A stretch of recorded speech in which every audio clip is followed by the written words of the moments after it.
Donald Trump and the other defendants have committed persistent and repeated fraud. Last week, we proved that in our motion for summary judgment. Today, we will prove our other claims. My message is simple. No matter how powerful you are, no matter how much money you think you may have, no one is above the law. And it is my responsibility and my duty and my job to enforce it. The law is both powerful and fragile. And today in court, we will prove our case. I thank you all for being here. And again, justice will prevail. Thank you. Yes, it will, my dear. Justice most certainly will prevail. My God, the delicious irony. The top Hollywood screenwriters, the best of the best producers could never have come up with this. It is official, everybody. Live breaking news. The FBI, headed by the director, Kash Patel. Oh, I've got some clips I'm going to share with you of Kash Patel destroying Democrats. Stick around for that. It is official. They are opening up a criminal investigation in tandem and corroboration with the Department of Justice, as well as the state attorney for New York, into mortgage fraud for Letitia, the notorious NYAG, Letitia Big Shane James. It's happening. It's official. The perp walk, the handcuffs, her going to prison. It's imminent. It's imminent, and it's so delicious. This is the America we want. This is what I voted for. This is exactly what was supposed to happen. It was all political. They went after him. Remember, the case that she went after him, $454 million, is the exact same. I mean, give me a Hollywood script that could come up with something better. I mean, it's almost so unreal. It's almost too insane to be believable. She charged President Trump, our president. They tried to imprison him. Don't ever forget this. She charged our President Trump with falsifying documents in order to get a more favorable loan. Remember this forever. The banks, all the parties involved, there were no victims. Judge Gargamel wouldn't allow a lot of the bank executives to testify, which was very, very uncharacteristic for a trial of that magnitude, especially in New York. They all said they wanted to work with Trump again and again. He didn't do anything wrong. He paid back all his loans with interest. The valuation of his Mar-a-Lago home was, congruent with the comps in the area. Remember, they gave him a valuation of $18 million. That home is worth over $120 million. Well, guess what? It's all coming back to haunt her. Accusation has now become confession. Are you as excited as I am? And again, I don't, I would never, ever wish harm or ill will against anybody. I don't live on hate. Hate is poison, but this is divine justice. This is retribution. This is the delicious justice through irony that we've all been seeking, showing these hypocrites, unveiling and revealing people who are truly abusing their power, defaming the criminal justice system of the United States of America, all for the political weaponization of going after somebody they disagree with. It is treason. It is acts of sedition. She belongs in jail. And Kash, if you're watching this, because I know some of these guys watch our channel, we are with you. Everybody in the comments right now, I want you to comment right now, Kash Patel, Pam Bondi, Department of Justice, Trump, we are with you. Kash, go look in the comments right now. You're going to love what you're about to see. Let me just say to all New Yorkers and to all Americans, the allegations are baseless. The allegations are nothing more than a revenge tour. And as you mentioned, my office was successful in securing a $454 million judgment against Donald Trump and others for exaggerating the value of his assets. He engaged in a pattern and practice of fraud. And the interest is accruing each and every day while the case is on appeal in the First Department. It's important that individuals know that this is nothing more than the continuation of the tour. He went after law firms, universities, immigrants, women. Thousands of federal employees right now are unemployed. Our government is in chaos and in disarray. Medicaid, Social Security, CFPB, and the list goes on and on and on. And as you know, as you mentioned, each and every day, my office is leading the fight against these executive orders, which have no legal import at all, have no legal significance. And we are standing up for the rights and privileges of New Yorkers and Americans. I will not be silenced. I will not be bullied. I will not bend. I will not break. And I will not bow to anyone.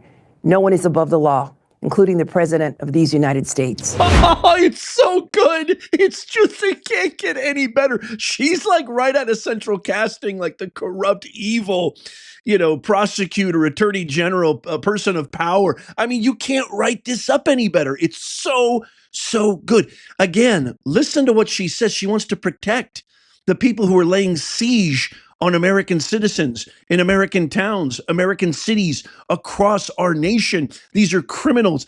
Everything that just came out about Kilmar Abrego Garcia, he was paid to be a human trafficker. He was paid to be a smuggler. He had MS-13 tattooed. These are the people they want to protect. Anti-American, hypocrites, evil, acts of sedition, traitors. Well, my dear, notorious NYAG Big Shame James, your time has come. And Fanny Cash Money G and Jasmine Full of Crockett and all the rest of you duds, guess who's coming after you? This man right here. I'm going to share this clip right here. You have to watch this. Just a couple of clips of Kash Patel in the hearings that just happened, literally just happened, destroying and demolishing these hypocrites to their face. Check this out. As you and the president continue to weaponize and investigate his perceived enemies, as you follow this blueprint, when can I, a former impeachment manager, expect the FBI at my door? Ma'am, you want to know who was targeted by a weaponized FBI? Me. You want to know how and why? Well, you want to know what I'm doing to fix it? That. Let me move on. Well, you should read the book because there's no enemies list on that book. There are people that violated their constitutional obligations and their duties to the American people, and they were rightly called out. And you should give that book to every one of your constituents so they can read about it. I won't be doing that. That's their loss. During your Senate confirmation hearings, you repeatedly denied having any involvement as a private citizen in the firing of FBI officials who engaged in the prosecution against January 6 insurrectionists, the violent rioters who beat and killed Capitol police officers, and whom you referred to as political prisoners. Since then, multiple whistleblowers have come forward, and we know that you likely committed perjury. At the same hearing, you claimed you were not familiar with Stu Peters, an anti-Semitic Holocaust denier, despite the fact that you appeared on Mr. Peters' podcast 8 separate times. 8 times. And you claimed not to recall. Mr. Patel, my second question is, should we worry more about your memory or your veracity? We should worry more about your lack of candor. You're accusing me of committing perjury. Tell the American people how I broke the law and committed a felony. Have the audacity to actually put the facts forward instead of lying for political banter so you can have a 20-second donation hit. The answer is both. I believe that the answer is you're failing, not me. Play my time. That's the guy. That's the guy who's coming after you, Tish. A Tish is best served cold. That's the guy. And boy, we couldn't be more prouder. We couldn't be more happier. This is the guy who's arresting, actually taking action. We've had such a decrepit, dysfunctional, all of our intelligence agencies were in, you want to talk about disarray under Tombstone Vegetable and Chief Biden? They've already arrested some of the world's most wanted, never mind United States, criminals, fugitives, put them behind bars. We're deporting all of the people that you guys were fixing the entire chaotic mess that you guys created. And I couldn't be more happier. Here's one more clip, just a quick one of Kash Patel absolutely wrecking Democrat Patty Murray. This one's beautiful. Watch this. Cases, 3,000 cases against violent. Well, that's not my question. We know that you. Well, you asked if I was weaponizing the FBI, and I am not. I'm giving you the hard, concrete examples of the men and women putting handcuffs on bad people, doing harm to our children and innocent Americans. I do not see weaponization. You have placed on leave FBI employees responsible for the investigation of January 6th.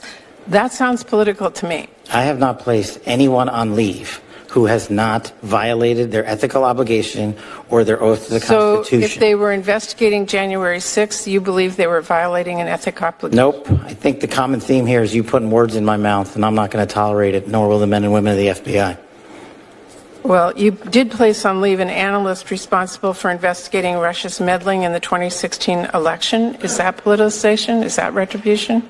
No, not if she broke the law or the ethical guidelines. I don't know which case you're talking about, but that's the standard. And we will hold ourselves inwardly accountable, and we will not be strayed from our mission because people think we are politicizing the Bureau. If you want to talk about someone who was attacked by a weaponized Bureau, you're looking at him. And now he's the director of the FBI, and he's cleaning it up. Well, I would just say to everyone who's listening that the FBI needs to be focused on its mission to keep the entire country safe. It should not be weaponized for partisan political gain. Thank you, We are. Chairman. Oh, the caliber of people that Trump has picked. People who actually get things done. Executioners, top caliber, first in class. I mean, we are talking 5-star, unbelievably skilled, qualified performers. Bobby Kennedy, Tulsi Gabbard, Kash Patel, Scott Bessent. If you didn't see my video yesterday, it is a gigantic embarrassment that we are putting these amazing top performers who are being judged and chastised by a bunch of people who aren't even qualified to be high school guidance counselors. They are so low class, low IQ, spineless, ballsless, feckless, gutless, squealing cockroaches. That's what they are. And this is the guy coming after you, Big Shane James. Hey, Letitia, I know you watch our show. I know you do because your staff emails me all the time. Why don't you come on our show and defend yourself? You have an open invitation. By the way, leave a comment for Tish. Do you think Tish should come on the Nez Nation show and talk a little bit about this mortgage fraud while she still has time? Because if at the very least, you're gone as NYAG. The Attorney General of New York, it is over. If anything, you're going to be disbarred. You should be behind bars, but I'm going to just kind of keep my expectations at a reasonable low level. That should happen, but I'm going to keep them at an even keel right now. But at the very least, you're done. It's all over. You came after our guy under false pretenses. You abused your power. Your time is up. I can't wait to get your thoughts and comments on this. Let me know down below. Tap that thumbs up if you love America. Check out these videos coming up on the screen right here, just in case you missed them. Tap my face right there to subscribe and follow. It's free. And as always, may God bless you and may God bless the USA and all who defend her. I'll see you soon.